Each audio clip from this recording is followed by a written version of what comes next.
stop lying to yourself about tomorrow. You think you're going to wake up one day and suddenly become disciplined, suddenly become focused, suddenly become the person you dream about in your quiet moments. But I'm going to tell you the truth that nobody wants to hear. Tomorrow never comes. Tomorrow is a fantasy you tell yourself to avoid the pain of changing today. Right now, at this very moment. There are people with less education than you, fewer resources than you, worse circumstances than you, who are building empires while you're planning to start next week. The difference between you and them isn't talent or luck or opportunity. The difference is they stopped negotiating with themselves about what they know they need to do, and they just started doing it. Every single day.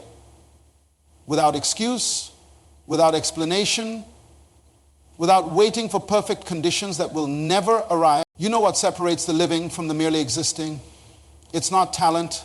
It's not connections. It's not even opportunity. It's what you do when nobody's watching.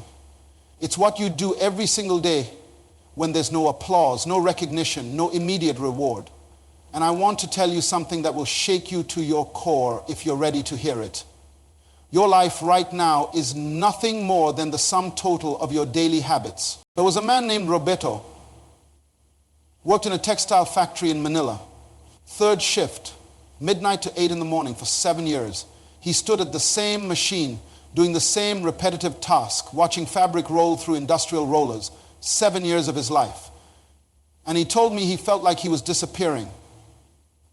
You know that feeling?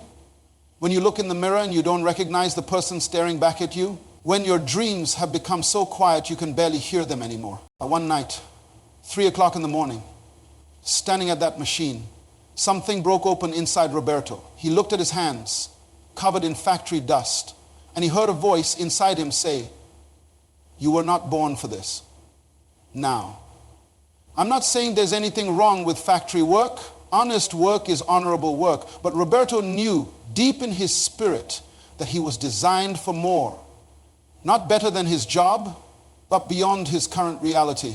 That night, Roberto made a decision. He couldn't change his circumstances immediately. He couldn't quit his job. He had a family to feed, rent to pay, responsibilities to honor. But he could change one thing, what he did with his time. And that's when everything shifted. See, most people are waiting for their circumstances to change before they change their habits. But the truth, the absolute truth that will set you free is this.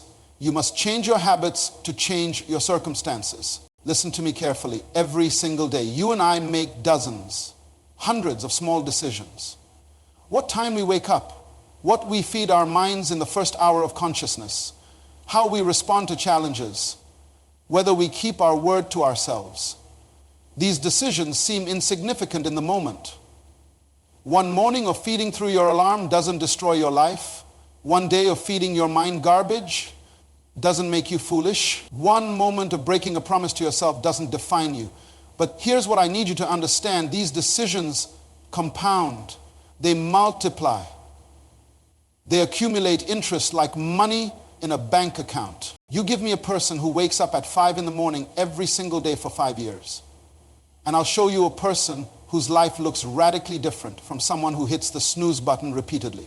You give me a person who reads for 30 minutes every morning, and I'll show you someone whose mind is sharp, whose vocabulary is expanding, whose understanding of the world is growing exponentially.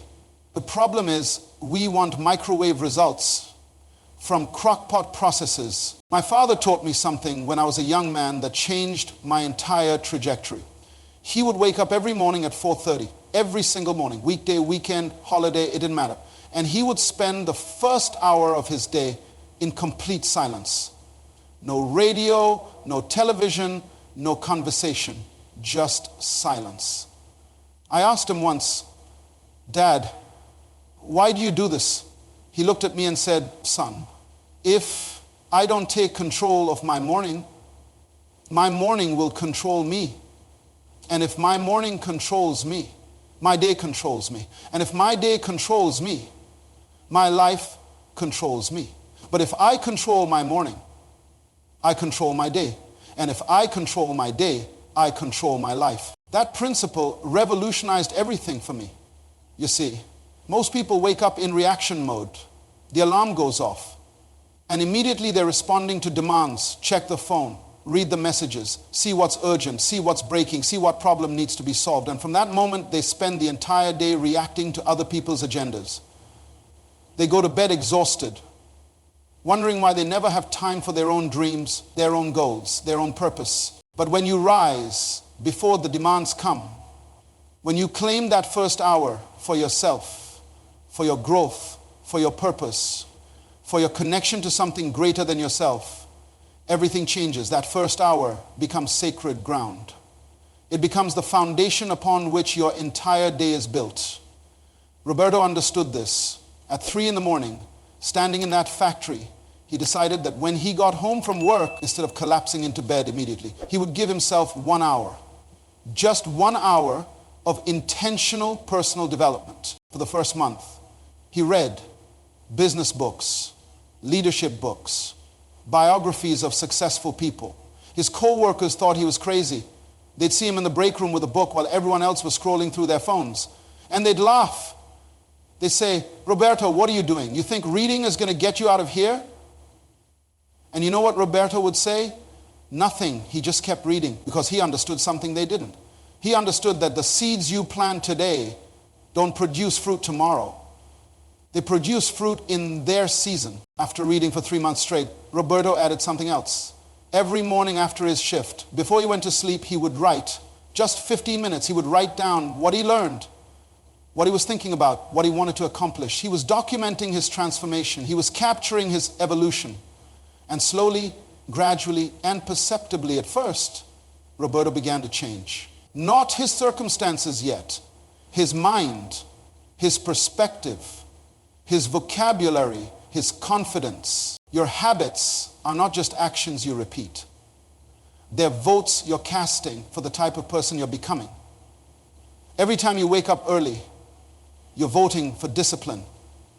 Every time you choose to read instead of scroll, you're voting for growth. Every time you keep a promise to yourself, you're voting for integrity.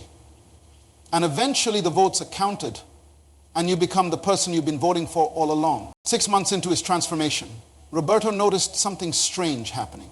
He was still doing the same job, standing at the same machine, working the same hours, but he wasn't the same person. The supervisor started noticing that Roberto's station was always the cleanest. His machine ran smoother than anyone else's. His output was consistently higher. And when problems occurred on the factory floor, Roberto had started offering solutions. Not in an arrogant way, but in a way that showed he was thinking beyond his immediate task. He had developed what I call the excellence habit. And excellence, my friend, is never accidental. It's always intentional. Opponents always accept the fault anymore. Excellence occurs nowhere. It is always. Now let me tell you about a young man named Kenji.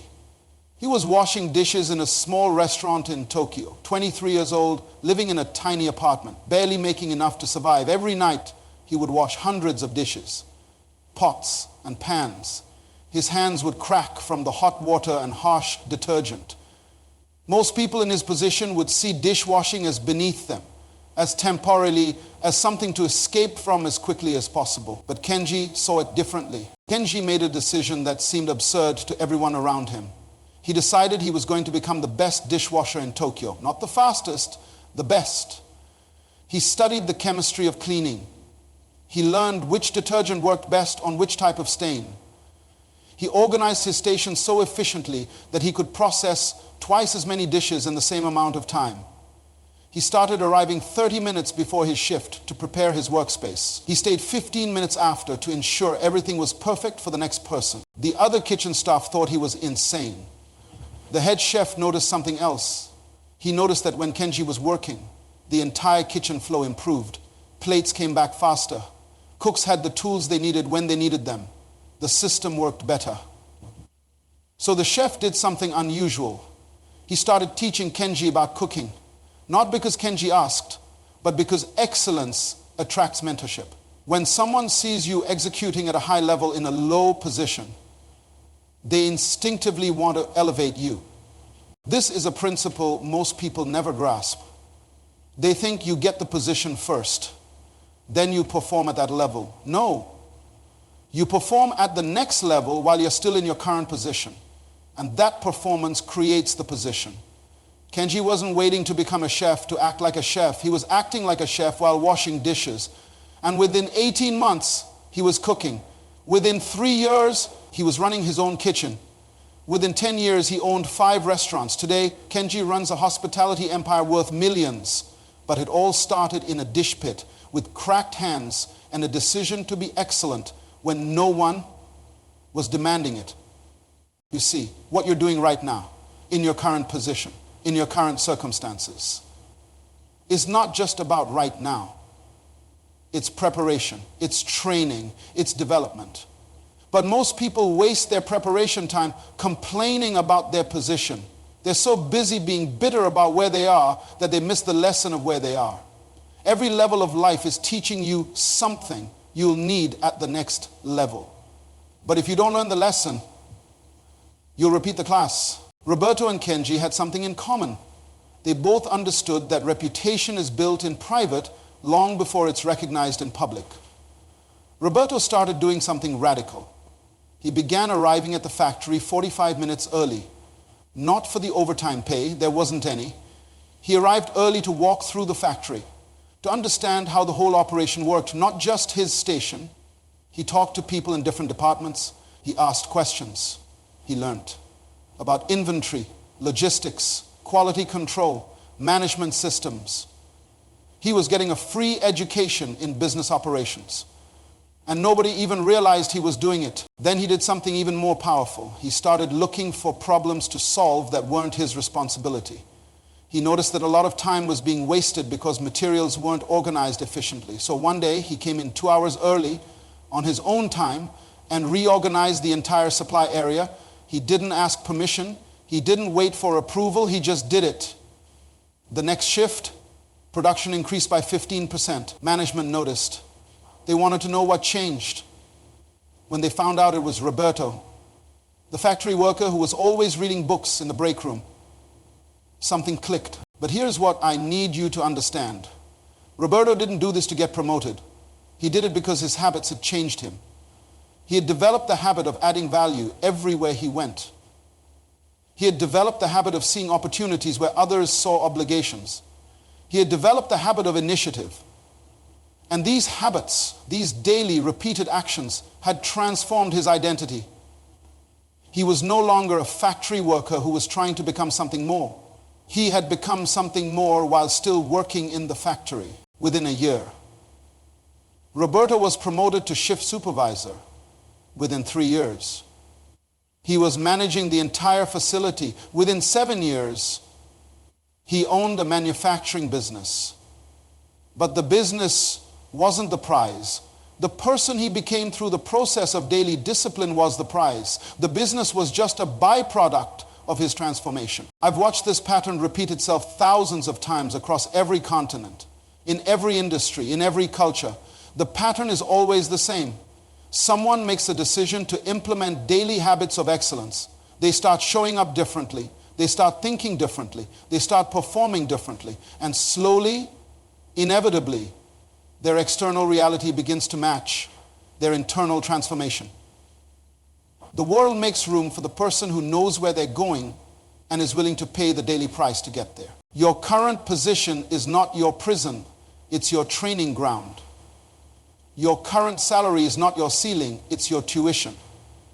You're being paid to learn, to grow, to develop, to prepare for what's coming next. But you've got to see it that way. And you've got to show up every single day with the habits that create excellence. Even when no one is watching, even when no one is applauding, even when no one seems to care. Now, I want to take you somewhere else. I want to introduce you to a woman named Fatima.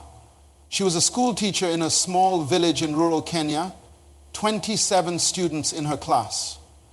Most of them walked miles to get to school. Some came barefoot. Many came hungry. The school had limited resources, broken desks, outdated textbooks, and a roof that leaked when it rained. Most teachers in her position would teach the required curriculum, collect their modest salary, and go home. But Fatima saw something different when she looked at those 27 faces. She saw potential that was being wasted. She saw minds that were capable of extraordinary things if someone would just invest a little extra time. So Fatima made a commitment. Every single day, after school officially ended, she would stay for 1 additional hour. And she would offer that hour to any student who wanted extra help, extra learning, extra attention. The first day, 3 students stayed. The second day, 5. Within 2 weeks, all 27 were staying after school. But something else started happening. Students from other classes heard about what Fatima was doing and started showing up. Then students from other schools in neighboring villages started walking to her classroom. Within 6 months, Fatima was teaching 70 students after school hours. She wasn't getting paid for this. She wasn't receiving recognition. She was simply doing it because she understood a principle that most people miss. Impact is never measured in the moment. Impact is measured in the multiplication. You see, Fatima wasn't just teaching mathematics and reading. She was modeling something more powerful. She was showing these young people that someone believed in them enough to invest extra time. She was demonstrating that their future mattered. She was planting seeds of possibility in minds that had been told they were limited by their circumstances. And those seeds began to grow. One of her students, a young boy who had been failing every subject, started to excel. Not because he suddenly became smarter, but because someone finally convinced him he was worth the investment. That boy went on to university, became an engineer, and returned to build infrastructure in rural villages. One of her female students, who had been told by her family that education was wasted on girls, stayed after school every single day for 3 years.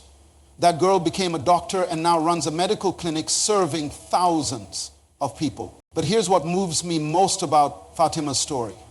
20 years later, someone did a study. They tracked down every student who had been part of Fatima's after-school program. Every single one of them.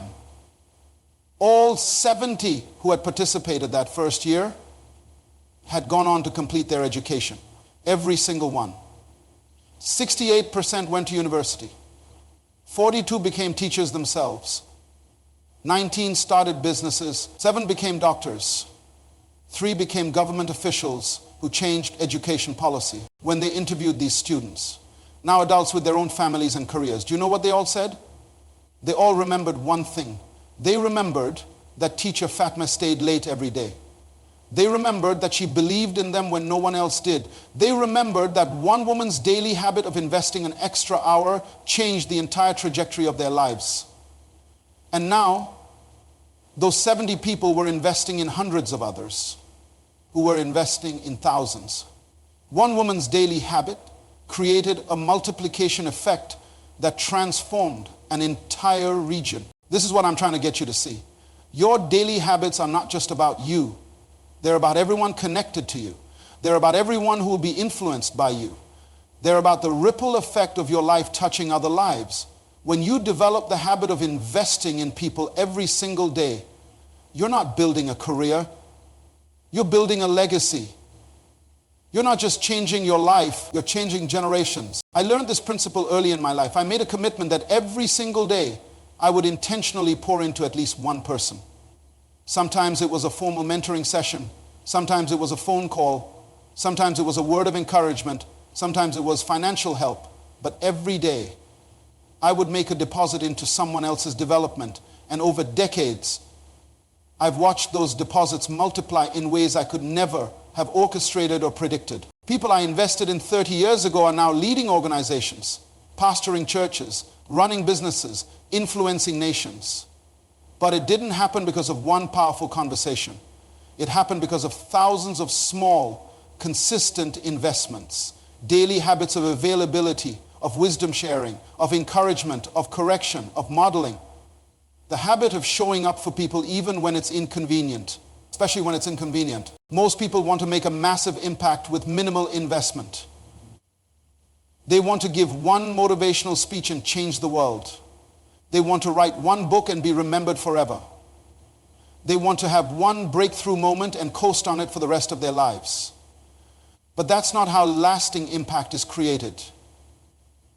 Lasting impact is created through daily consistency, through showing up when you don't feel like it, through investing when no one is watching, through doing the right thing repeatedly until it becomes who you are. Roberto invested in his own development daily. Kenji invested in excellence daily. Fatima invested in other people daily, and their lives became testimonies to the power of habitual intentionality. They didn't wait for perfect circumstances. They didn't wait for ideal conditions. They didn't wait for permission or approval. They simply decided that every day they would do something that moved them toward their purpose, and they would do it with excellence. And they would bring others along with them. This is the habit of leadership. Real leadership isn't about titles or positions or authority. Real leadership is about influence. And influence is built one day at a time, one interaction at a time, one investment at a time. You want to know if you're a leader? Look behind you. Is anyone better because they encountered you? Is anyone growing because you invested in them? That's leadership, and it's developed daily. Let me tell you about one more person before I bring this home. His name was Hiroshi. He was a carpenter in a small village in Japan. Worked his entire life building homes, furniture, repairing structures. Nothing glamorous, nothing that would make headlines, just honest, skilled work. When Hiroshi retired at 65 years old, most people in his position would spend their remaining years relaxing, traveling, enjoying the fruit of their labor. But Hiroshi did something different. He set up a small workshop in his garage, and every single morning he would go into that workshop and build one wooden toy, just one. A small car, a puzzle, a train, a doll. Nothing expensive, nothing elaborate, just simple. Beautifully crafted wooden toys. And every evening, before he went to bed, he would wrap that toy carefully and set it aside. His wife would ask him, "Hiroshi, what are you doing with all these toys?" He would smile and say, "I'm building my last project for 40 years." Hiroshi continued this daily habit. Every single morning, one toy. People in the village knew about his routine, but nobody really understood it. Some thought it was just a hobby to keep him busy. Others thought perhaps he was losing his mind in old age. But Hiroshi kept building. One toy every day, no exceptions. When he was sick, he built a toy. When it was a holiday, he built a toy. When family visited, he still took his morning hour to build a toy. It became as natural to him as breathing. Hiroshi passed away at 105 years old, and when his family went through his workshop after his death, they found something that left them speechless. Boxes upon boxes upon boxes of wooden toys. 14,600 toys to be exact. 40 years of daily creation. And they found something else. They found letters, instructions. Hiroshi had left detailed instructions that every single one of those toys was to be given to orphan children throughout Asia. It was not so, given. When they began distributing these toys according to his wishes, something beautiful happened. They discovered that many of the orphanages they visited already had Hiroshi's toys, because for the last 20 years of his life, while he was still building daily, he had been quietly donating toys regularly. But what they didn't know was the scale of his vision. He wasn't just making toys to give away occasionally. He was building an inheritance of joy for thousands of children he would never meet today. There are children across dozens of countries who sleep with a wooden toy carved by the hands of an old carpenter who decided that his last decades on earth would be spent in daily service to others. Some of those toys have been passed down now to a second generation. A grandmother will tell her grandchild, "This toy was made by a man who spent every morning of his retirement thinking about children like you." That's legacy. That's what happens when you commit to a daily habit of significance, you see. Hiroshi understood something profound. He understood that the purpose of life is not accumulation, it's contribution. It's not about what you gather, it's about what you give. And giving is not an event, it's a lifestyle. It's a daily habit. Every morning, Hiroshi would walk into that workshop and essentially say, "Today, I will create something that will bring joy to a child I will never meet. That's living beyond yourself. That's understanding that your daily actions are writing a story that will be told long after you're gone. Now, I've shared 4 stories with you. Roberto, the factory worker who transformed his life through daily disciplines of learning and excellence. Kenji, the dishwasher who became a business leader through daily habits of over-delivering. Fatima, the teacher who changed a region through the daily habit of investing 1 extra hour in her students. And Hiroshi, the carpenter who left a legacy of joy through the daily habit of creating something for others. 4 different people, 4 different continents, 4 different circumstances, but one common thread. They all understood that your life is not defined by what you do occasionally. Your life is defined by what you do consistently. They all developed daily habits that aligned with their purpose. And they executed those habits regardless of how they felt, regardless of who was watching, regardless of immediate results. Now let me ask you something, and I want you to be honest with yourself. What are your daily habits? Not what you wish they were, not what you planned for them to be. What are they right now, today? Because your current daily habits are creating your future reality. You cannot have $1 million dream with minimum wage habits. You cannot have a destiny of significance with daily habits of mediocrity. It doesn't work that way. The universe is precise. You reap what you sow. You harvest what you plant. Your tomorrow is being constructed by your today. I've given you 20 habits woven through these stories.